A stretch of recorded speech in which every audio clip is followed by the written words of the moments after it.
इस बूढ़ी महिला ने खोजा सोने का पहाड़, इसलिए उसने तुरंत पुलिस को देखने के लिए बुलाया। देखने के बाद पुलिस ने बताया कि यह पाइराइट युक्त सोने का पत्थर है। बुढ़िया थोड़ी निराश हुई, यह सोचकर कि वह बूढ़ी है, इसलिए उसकी आंखें चकरा गईं। अप्रत्याशित रूप से थोड़ी देर बाद पुलिस ने आपको एक साथ पहाड़ पर जाने के लिए कहा। परीक्षा खत्म होने के बाद वे बेहद उत्साहित थे। यह सचमुच सुनहरा पहाड़ है। बुढ़िया अचानक आ गई और बोली, कल तुमने कहा नहीं था कि यह सोने का पत्थर है, आज ये सोना क्यों बन गया? उन्होंने बुढ़िया की बात पर ध्यान नहीं दिया। यह पता लगाने वाला हर व्यक्ति उस व्यक्ति का नहीं है। वृद्धा ने कहा, यह जमीन उसके बेटे की है, इस सोने को छूने की इजाजत किसी को नहीं है। पता चला कि उस वर्ष बुढ़िया की बहू ने बंजर भूमि का यह टुकड़ा खरीदा था। स्थानीय लोग कहते थे कि वह मूर्ख थी। उसने इसके बारे में सोचा और फिर जमीन के इस टुकड़े पर फांसी लगा ली। उनके बेटे की भी खदान ढहने से मौत हो गई। यह सुनकर वे उसे शांत होने की सलाह देने के लिए दौड़े। अगर कुछ हो तो धीरे धीरे बातचीत करें। उसी समय जूनहो ने डिटेक्टर स्विच को छुआ, जिससे तीखी आवाज आई। यह आदमी पलट गया, जिससे वृद्ध महिला पहाड़ से नीचे गिर गई।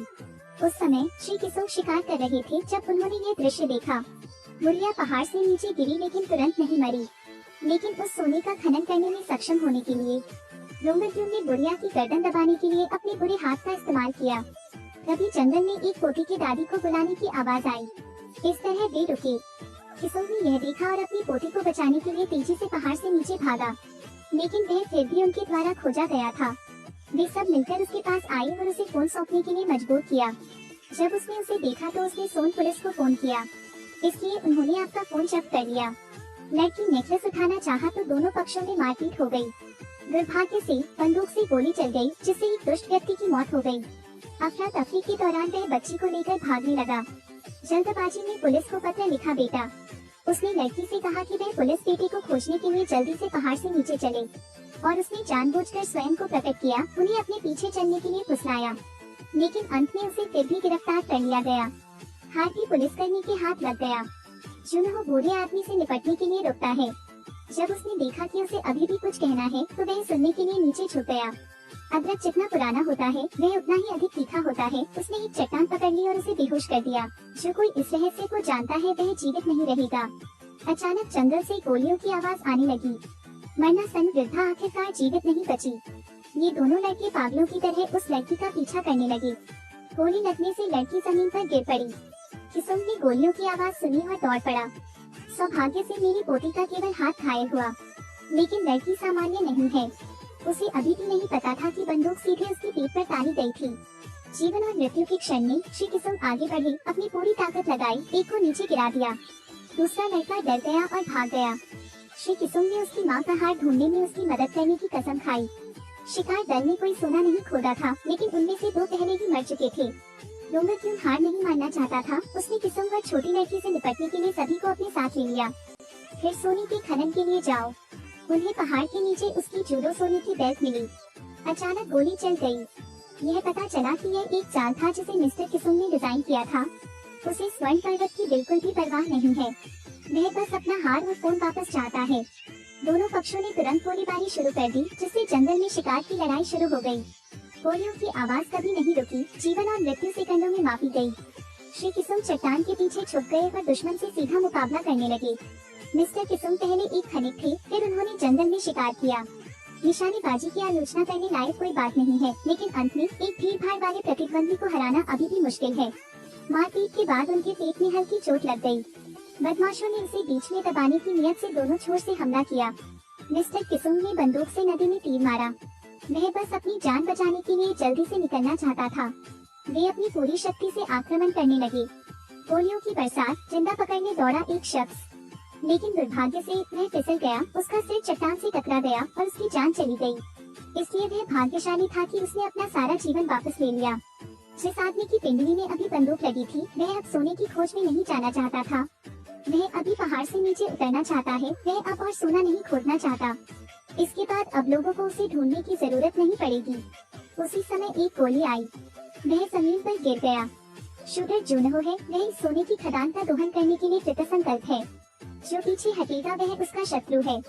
नौबत यहाँ तक आ गई, वे पीछे नहीं हट सकते। बूढ़े आदमी और छोटी लड़की से केवल जल्दी ही निपटा जा सकता है। इस समय मिस्टर किसुंग और छोटी लड़की पहाड़ से नीचे भाग रहे थे। आसमान काला और भूरा था, गड़गड़ाहट और बिजली के साथ। शिकार का खेल आधिकारिक तौर पर शुरू हो गया है। इस पहाड़ से नीचे उतरने का केवल एक ही रास्ता है। मिस्टर किसुंग और लड़की पहाड़ से नीचे उतरे ही थे कि दुश्मन ने घेर लिया। उन्होंने उन दोनों को चकाचौंध करने के लिए पहले टॉर्च का इस्तेमाल किया, फिर हमला कर दिया। उस लड़ाई के दौरान उन्हें गोली लगी थी। जब वे उन्हें लोड कर रहे थे, वह उनकी ओर दौड़ी, इसलिए उन्होंने उस पर बंदूक से वार किया और जमीन पर गिरा दिया। श्री किसुंग ने देखा, अत्यंत क्रोधित होकर ताबड़तोड़ हमला करते हुए उसे जमीन पर गिरा दिया। जुनहो ने बंदूक चला दी, जिससे वह घायल हो गया। इस प्रकार मिस्टर किसुंग ने अपना हाथ छोड़ दिया और जुनहो की ओर दौड़ पड़े।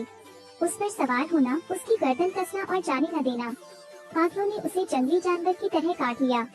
डोंगरग्यून ने तुरंत गोली चला दी, उसने उसे रिहा कर दिया। जुनहो ने डोंगरग्यून पर चिल्लाया, जल्दी करो और गोली मारो। उसने उसे इतना डरा दिया कि उसकी मौत हो गई। अप्रत्याशित रूप से डोंगरग्यून ने जुनहो की गोली मारकर हत्या कर दी। वह इस सोने की खदान पर एकाधिकार जमाना चाहता है। वह आदमी बंदूक की चपेट में आ गया जो मिस्टर किसुंग को गोली मारने वाला था। जिस समय हजारों पाउंड बाल लटके छोटी लड़की अचानक बाहर भाग गई। एक ही झटके में वह जमीन पर गिर पड़ा। एक और किक ने डोंगरग्यून को जमीन पर गिरा दिया। उसने ताइक्वांडो सीखा, इसलिए यह उसके लिए आसान था। मिस्टर किसुंग और लड़की केवल खदानों में ही छिप सकते थे। कई साल पहले जब वह अपने दोस्तों को लेकर खदान खोदने गया तो वहाँ एक बेहद डरावनी घटना घटी। पूरी टीम को जिंदा दफना दिया गया, केवल मिस्टर किसुंग ही जीवित बचे। उसे लगा कि यह सब उसकी गलती है। यदि यह उसके लिए नहीं होता तो वे नहीं मरते। छोटी लड़की ने रोते हुए उसे बताया कि उसने अभी अभी अपने पिता की आत्मा देखी है। पिता कहते हैं इसमें उनकी कोई गलती नहीं है। श्री किसुंग ने भी अपराध बोध छोड़ दिया। उस घटना के 15 साल बाद भी उन्होंने ये शहर कभी नहीं छोड़ा। प्रायश्चित करने के लिए वे सदैव इसी पर्वत पर रहते थे। पुलिस सून ने श्री किसुंग से संपर्क प्राप्त किया, लोगों को खोज और जांच के लिए पहाड़ पर भेजा। जल्द ही उन्हें बुरे लोगों, सुनहरे पहाड़ और पेड़ के नीचे दबी हुई बूढ़ी औरत के शव मिले। आधी रात में मिस्टर किसुंग ने बाहर मदद के लिए चिल्लाने की आवाज सुनी। वह जांच करने के लिए बाहर भागा और पाया कि वह डोंगरग्यून की योजना से मारा गया था। उसने उसकी पीठ पर बंदूक तान दी। यदि उसने पहले इस पर ध्यान न दिया होता तो कुछ नहीं होता। भीषण लड़ाई के बाद श्री किसुंग जमीन पर गिर गए। डोंगरग्यून ने गोली नहीं चलाई। वह तुम्हें पहले मरने से भी बदतर जीना चाहता है। उसने अपना गुस्सा निकालने के लिए उसे मुक्का मारा और लात मारी। उसने उसे उठाकर दूर फेंक दिया, लेकिन वह हतोत्साहित नहीं हुआ। उसने फिर से बंदूक उठा ली और बड़ी मुश्किल से उठ सका, लेकिन फिर भी डोंगरग्यून ने उसे गोली मार दी और पहाड़ से नीचे गिर गया। सोने की खुदाई करने वालों के पास अभी भी 2 जीवित बचे थे और एक रात बीत गई। उन्होंने जंगली जानवरों की तरह नदी से शराब पी। अचानक एक आदमी को गोली लग गई और वह जमीन पर गिर पड़ा। डोंगरग्यून ने जल्दबाजी में झील में छलांग लगा दी। वह मिस्टर किसुंग से नाराज था। आखिरकार मिस्टर किसुंग कैसे जीवित बचे? जिस व्यक्ति को अभी गोली लगी थी उसे झील में फेंक दिया गया। मिस्टर किसुंग पीछे छिप गए। धीरे धीरे सतह पर आते हुए शक्तिशाली लोग कहते कम हैं और करते अधिक हैं। उसने उस पर एक बार गोली चलाई। हार खोजने के लिए उसके चारों ओर तलाशी ली। उसने एक बार उससे वादा किया था कि वह उसके लिए उसकी मां के अवशेष अवश्य ढूंढेगा। कांपते हुए वह कदम दर कदम गुफा के दरवाजे तक चला। मातहत सब खत्म हो गए हैं। पुलिस कप्तान सिर्फ खुद ही कार्रवाई कर सकते हैं। वह अचानक प्रकट हुआ और मिस्टर किसुंग को नीचे गिरा दिया। उसने गुफा में लड़की की खोज की। वह गोली चलाने ही वाला था कि श्री किसुंग ने पैर में चाकू घोंप दिया।